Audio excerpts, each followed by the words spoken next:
Guys finally finally চলে আসছি সেই জায়গার মধ্যে। সবচেয়ে ইম্পর্টেন্ট কথা হলো যে সেই জায়গা নিয়ে অনেক বড় একটা কাহিনী আছে, সেটা আমি ভিডিও শেষে বলছি। জায়গাটি আসলে কি শয়তান আর ভুতুরের জায়গা? এই ভিডিওতে আমি আপনাদেরকে চা বাগানের ভিতর থাকা এমন একটি জায়গায় নিয়ে যাব যেটা এর আগে আপনারা কখনো দেখেননি। সো জায়গাটি দেখার জন্য আপনাকে সম্পূর্ণ ভিডিওটা দেখতে হবে এবং চলেন সেই জায়গা থেকে আমরা ঘুরে আসি। হাই গাইস, আমি কৌশিক আর আমি হচ্ছি এখন চা বাগানের ভিতরে।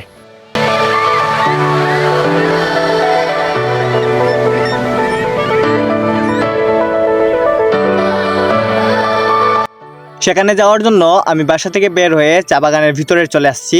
এখন সামনের দিকে আমি হাইকিং করতেছি।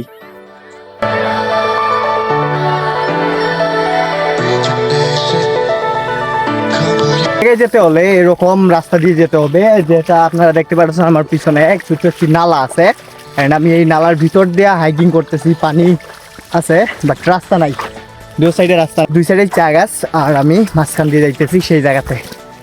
আর আজকের তাপমাত্রাটাও অনেক। আর একটা মজার বিষয় হলো যে আপনারা হয়তো ভূতের কথাও শুনেছেন, হ্যাঁ ভুতুরের গল্প শুনেছেন, এবং সেই জায়গাটি একটা ভুতুরের গল্পের সাথে জড়িত। আর সেই কাহিনীটি আমি সেই জায়গায় গিয়ে বলবো।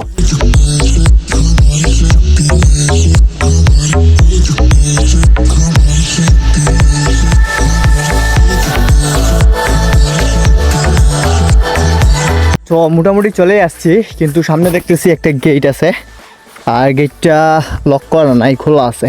তো গেটটা খুললাম আর ভিতরে যাই, অল্প কিছু দূর বাকি। আর সেখানে যাওয়ার আগে দেখবেন যে কত সুন্দর একটি রাস্তা, দুপাশে সুন্দর সুন্দর অনেকগুলো চারা গাছ, পরিবেশটা অনেক সুন্দর।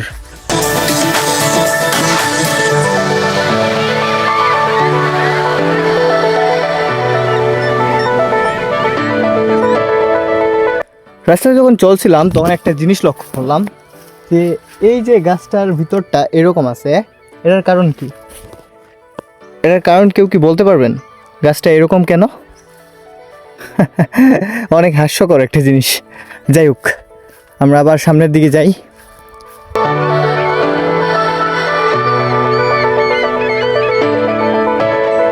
আমি সকালে বাইরে হয়েছিলাম প্রায় 10টার সময়, আর এই জায়গায় আস্তে আস্তে এখন বাজে প্রায় 2টা, তার মানে 3 ঘন্টার মতো সময় লাগছে এই জায়গায় আসতে।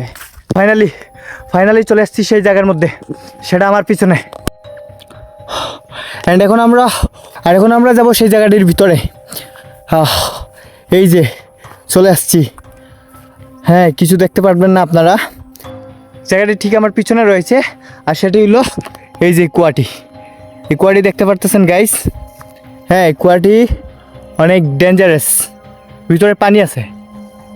আর এই কুয়াটির যদি কথা বলি তাহলে এই কুয়াটি কোনো সাধারণ কুয়া নয়, কারণ যে সময় ব্রিটিশের শাসন ছিল চা বাগানগুলোতে তখন এই কুয়াটি খনন করা হয়। আর স্বাভাবিকভাবেই মানুষ এই কুয়াটির পানি ব্যবহার করতো, যেমন এই যে চা সেকশনগুলো আছে, এই চা সেকশনের প্রয়োজনে এই পানিগুলো ব্যবহার করা হতো, চারা গাছগুলো বাড়ানোর জন্য সেই পানিগুলো ব্যবহার করা। তাছাড়া অনেক চা শ্রমিক যখন এখানে কাজ করতো এই 4 নম্বরগুলোতে, তখন এই কুয়ার পানি খাবারের জন্য ব্যবহার করা হতো। তারপর সাল 2002 সালে এখানে একটা কোইন্সিডেন্ট হয়, যেখানে একটা লোক পানি খেতে আসে, হুট করে অজ্ঞান হয়ে যায় এবং তার সাথে অদৃশ্য কিছু শক্তির মতো একটা জিনিস পরে কাজ করে। তারপর তার জ্ঞান ফেরার পরে সে জানিয়েছিল নাকি কিছু অদৃশ্য শক্তি তাকে যেন এই কুয়ার দিকে ঠেলে দিয়েছিল।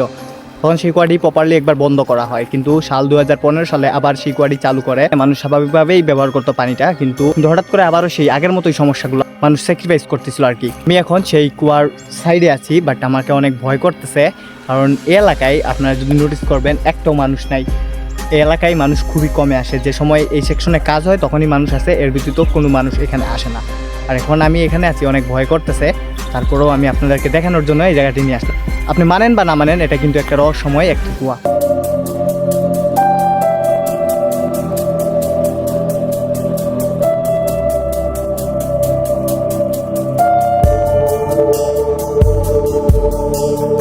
আমি অনেকজনকে জিজ্ঞেস করছিলাম যে এখানে কি সত্যিকারের কিছু ভূতের কিছু আছে, ওরা বলছে হ্যাঁ, এখানে 100% কিছু সংখ্যক ভূতের রহস্য আছে নাকি।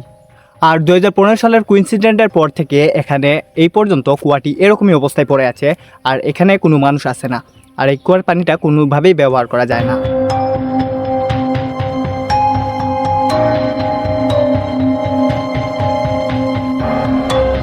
যাই হোক, আমি আর বেশি সময় এখানে থাকতেছি না, আমি চলে যাই। আপনাদেরকে এটাই দেখানোর জন্য এখানে আসছিলাম, আর এটা একটি মজার ঘটনা ছিল। তো এই ব্লগটি আমি এই জায়গায় শেষ করছি। পরবর্তী ভিডিওতে আমি আপনাদেরকে নিয়ে যাবো অন্য কোনো জায়গায়। ততক্ষণে এই ভিডিওটি একটা লাইক করেন, একটা কমেন্ট করেন, আর চ্যানেলটিকে যদি সাপোর্ট করতে চান তাহলে একটা অবশ্যই সাবস্ক্রাইব করে দিবেন। দেখা হচ্ছে নতুন একটি ভিডিওতে। ধন্যবাদ সবাইকে।